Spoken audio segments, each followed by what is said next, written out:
de la perspectiva de que México ha sido un país ya colonizado, que tiene incluso un complejo de inferioridad y que tiene un complejo de que alguien más le tiene todo el tiempo que decir qué hacer a nivel político, y eso se ve reflejado en nuestro lenguaje. Incluso a veces cuando dame un ejemplo. A veces cuando la sociedad dice, güey, es que México no es machista, México no es misógino, güey, si lo ves desde el punto de vista lingüístico, todos los adjetivos femeninos son o tienden a ser peyorativos, ¿no? Y a estar asociados con la maldad y con la bondad. Por ejemplo, el sol es masculino, la luna es femenino. Y eso también es parte del inconsciente de una sociedad que todo el tiempo ha entendido a la feminidad como algo malo, ¿no? Viendo desde, incluso hasta el estudio de la traducción feminista, porque lo puedes estudiar desde los puntos de vista que se te ocurran. Estudio de traducción postcolonial, estudios de traducción feminista, estudios de traducción lo que tú quieras, y eso es lo que te decía, ¿no? Está como la traducción, que es la aplicación de convertir una lengua a otra, como el estudio de las traducciones que existen, que es lo que te estaba comentando, ¿no? Porque todo el tiempo se entendió a una palabra como femenino y de repente cambia, ¿no? El agua, la agua, etcétera, etcétera. Al final todas esas asociaciones están intrínsecamente, siempre quise decir eso en un podcast. Momento mamador. Momento cumplido. mamador, están intrínsecamente, güey, pues en nuestro inconsciente, ¿no? O sea, al final crecemos con eso y nadie nos pone a cuestionarlo, solamente son lo cosas aprendemos. que si no estudias a profundidad como tal, ya sea por obligación, que es un poco aquí porque es tu carrera. Exactamente. Pero que también, a medida que te llama la atención, lo empiezas a hacer por gusto, pues como que para ti es bien fácil decir o no decir. Si alguien llega y te dice, no, pues es que la luna, o familiarizada con lo femenino, se ve como malo, ¿no? Oscuro, ¿no? Ajá, y yo podría decir, no, y te dicen, ¿por qué? Pues no creo. Porque en alemán es al revés. A la vez. Y por ejemplo, a lo mejor poniéndonos un poco conspiracionistas, México no ha tenido una presidenta mujer. Alemania sí.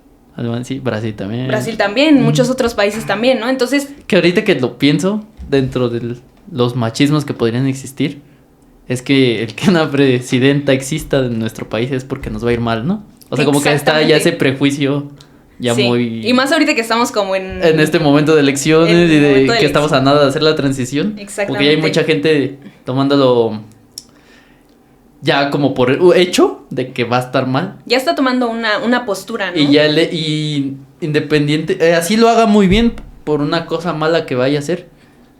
No se le va a denunciar por presidenta, sino por mujer. Ajá, realmente las críticas no van a ser sobre su trabajo, sino sobre su género, ¿no? Exactamente. A la verga. Exacto, o sea, y es que justo... Está para aprender. Para pensar. No quiere decir que aquí como que somos los más acá, pero sí es algo que necesitas reflexionar un poquito, ¿no? Sí, y es algo que nos dedicamos a reflexionar no solo en español, sino también en la sociedades anglófonas e incluso en las de nuestra lengua tercera, ¿no? Que, bueno, por ejemplo, tengo amigas que están muy metidas como en lenguas asiáticas, chino, coreano, japonés, etcétera, y también la forma en la que lo ve Oriente es revolucionario, güey. O sea, genuinamente podríamos decir como, no, es que allá de repente tienen visiones más, pues no sé, antiguas o demasiado conservadoras, pero al final todo ese sistema que comprende su forma de organización social, lo comprende también su lengua. Okay. Y cuando entiendes la lengua, es la mitad de la chamba, ¿no? El resto es la cultura, justamente. O sea, es más importante de lo que creemos. Sí, 100%. Y también por eso creo que es necesaria su profesionalización. O sea, la cultura como tal no se puede enseñar, pienso. No, claro. O sea, güey, nadie te enseña así como, pues en México cada que estornudas se dice salud. Sí, y eso te lo enseñan en la clase de su puta madre. Es más conocimiento empírico, ¿no? Ajá, de vivirlo. Ajá. Exactamente. Sí. Entonces es un poco la problemática que ha existido desde hace muchos años con la profesionalización. Porque, bueno, puedes enseñar una lengua y ya está, y la persona lo puede aprender y lo puede hablar y lo puede escribir. Pero ¿qué pasa con la cultura, no? Y además cuando te toca transformarlo, es otra carga, lo que te decía de la ética, ¿no? Tanto en la interpretación como en la traducción.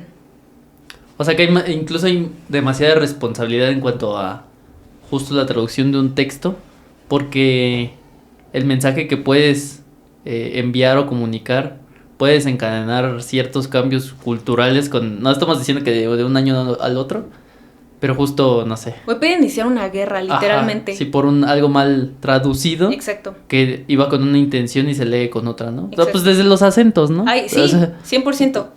O sea, tanto puede haber errores de traducción, Ajá. como puede haber errores de interpretación que son diferentes, errores de sentido, Sí, ¿no? sí, sí. O sea, al final, equivocarse en traducir, no sé, love como querer o amar. Ujú. En inglés no tienen esa distinción, o sea, en inglés love significa cualquiera, y en español Sí. lo dice José José, güey. Casi todos sabemos De hecho, hay querer. una canción que lo explica, o sea, Pero porque sabemos querer, amar. exactamente, querer y amar no es lo mismo, Que eso ¿no? está bien cabrón, porque en inglés es I love you y es... Y- O sea, te lo puedes estar diciendo a tu amiga, a tu mamá, a tu... Ajá, exactamente. Y Tu se lo puedes hijo. decir, exacto, a tu gato, Ajá. a quien quieras. Sí. Entonces, justo, ¿no? Esa es como la primera división o el primer encuentro que tenemos con la diferencia de culturas y cómo se lo explicas a alguien, porque al final tu compromiso como intérprete, como traductor, es hacerle llegar ese mensaje. Imagínate que igual estás traduciendo una serie o lo que sea, y de esa palabra de love depende si son novios o si son amigos. Sí. Y si el traductor no sabe esa diferencia, no sabe distinguirlo, no tiene la noción cultural, ya fregó toda la serie, güey, porque ya o la spoileó o de Ujú. plano cambió el sentido completo de la serie. ¿Qué ha pasado, no? Que no lo sepamos es diferente, porque al final consumimos el material como nos llega. Sí. Pero hay traductores que se dedican justamente a retraducir y recriticar A todo la eso que ya verga. se ha Que es construido. necesario. Es necesario. Sí. Cambiaría, yo creo, por ejemplo, hay un caso muy famoso que es la traducción de una feminista muy importante de Francia, Ajá. que fue Simone de Beauvoir. La que inició, ¿no? Sí, bueno. Bueno, no inició la... Pero fue una de las exponentes Sí, de la más- primera del más feminismo. reconocidas, ajá. Exactamente. Y ella fue principalmente traducida por un hombre en sus años. Ujú. ¿Y qué hizo el hombre? Y nunca nadie se dio cuenta hasta que llegó una mujer a leerla en francés a original. reinterpretar. Ajá, pues había omitido un chingo de información. Entonces muchas de las palabras que se reprodujeron de Simone de Beauvoir al español y a otras lenguas, porque obviamente muchas traducciones se hicieron ya no del francés directamente, sino de las traducciones al español, pues se tergiversó todo su discurso y se reinterpretó apenas hace poco por una persona que dijo, oigan, esto no dijo Simone de Beauvoir originalmente en inglés, en francés. Ujú. Entonces también hay personas que hacen esa chamba, ¿no? O sea, que se dedican a leer todo eso que ya se Lo tradujo. cual cambia todo, ¿no? Lo cual cambia todo, sí, claro, porque al final son los fundamentos, ¿no? Piénsalo, simplemente cuando yo me enteré de esto, de lo de la Biblia, o sea, me dije, güey, no seas cabrón, o sea, todas las religiones que se fundamentaron en una traducción, pues es que no podemos decir que estaba mal hecha, porque realmente no... Era como lo que tenían de recurso en ese tiempo. Exacto, pensándolo históricamente es como, güey, pues hacían lo que podían con lo que tenían, ¿no? Sí, y aparte no tenían, por ejemplo, como tú ahorita tienes tanta historia detrás que estudiar. Ajá. En ese momento que es, hazlo ya. Sí, güey, o sea, no había registro Ajá. de más historia más que como a partir de que se empezó a escribir la Biblia, la impresión, todo eso. Entonces, es como, güey, pues a lo mejor muchas cosas que estamos viviendo ahorita no serían si no hubiera sido por esas traducciones mal o bien hechas o como estuvieron completas, como se incompletas. hizo. Ajá. De Con todas intención, maneras, sin intención. Exacto, fundamentan y son la base de una sociedad actual que además está en constante cambio, ¿no? Y que pone la chamba más difícil con el crecimiento de las redes sociales, güey, con lo que te decía hace rato del tarareo y esos desmadres, es como, Sí. wow. O sea, genuinamente si antes eran limitados los recursos, ahorita sí tenemos más lugares donde buscar, pero también se producen cada vez más discursos, más Se intercambio. necesita más preparación, se necesita más... Sí, más análisis. Más ¿no? análisis, ¿no? Sí. Entonces yo diría que, en respuesta objetiva a la dificultad o a la facilidad, Ajá. pues si tienes el inglés bien, ya es una gran ventaja. Ujú. Pero de todas maneras tienes que estar todo el tiempo abierto y abierta de mente, porque hay personas en la carrera que todavía les cuesta trabajo admitir que el lenguaje binario o no binario, mejor dicho, el lenguaje no binario es algo que existe.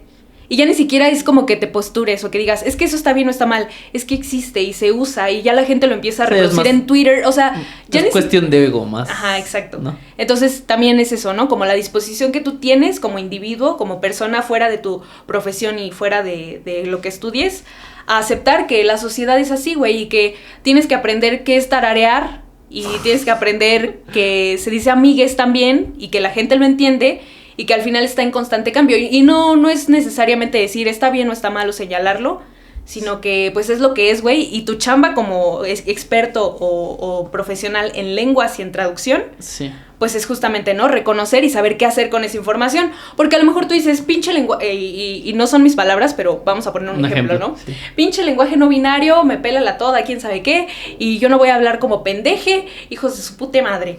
Y dices, ok, ¿Y qué pasa si un día en un trabajo hay una escritora que dijo, pues yo voy a ser el principito en no binario, cabrón? ¿Y qué pedo? Le principite, güey. ¿Y qué vas a hacer con eso, no? O sea, si te toca traducirlo al inglés. Y es otra cultura, y al final allá también lo entienden diferente, la cuestión no binaria, ¿no? Okay. O donde sí lo existe, como en el alemán. Entonces ese es prácticamente, la dificultad la vas a encontrar en la aplicación y cuando no compartas... En tu apertura. Ajá, exactamente, como Okay. esa flexibilidad o esa cultura. Sí, y al final si crees o no crees, si validas o no validas para ti, te va a alcanzar, ¿no? O sea, tu trabajo en ese sentido como traductor, tal vez sí lleva, pero no es principalmente el emitir un juicio moral, ¿no? Un juicio de valor, de Sí. esto sí sirve, esto no sirve. O sea, al final del día existe, cada vez se hace más conocido, por lo cual la gente lo empieza a usar más, Uh-huh. por lo cual aunque a ti no te guste, lo tienes que saber hacer como profesional, como alguien que se quiere o se va a dedicar hacia esta cuestión de traducción. Y el que te guste o no, ya es más tu problema, Sí. que, ¿no? Sí, y sí. tienes que, si por lo menos eres una persona de mente cerrada, pues al final es algo que te va a alcanzar, ¿no? Entonces, así no te guste, así lo detestes, o te dedicas a otra cosa, o te mantienes en el trabajo sabiendo que te vas a encontrar muchas de estas cuestiones y cada vez te vas a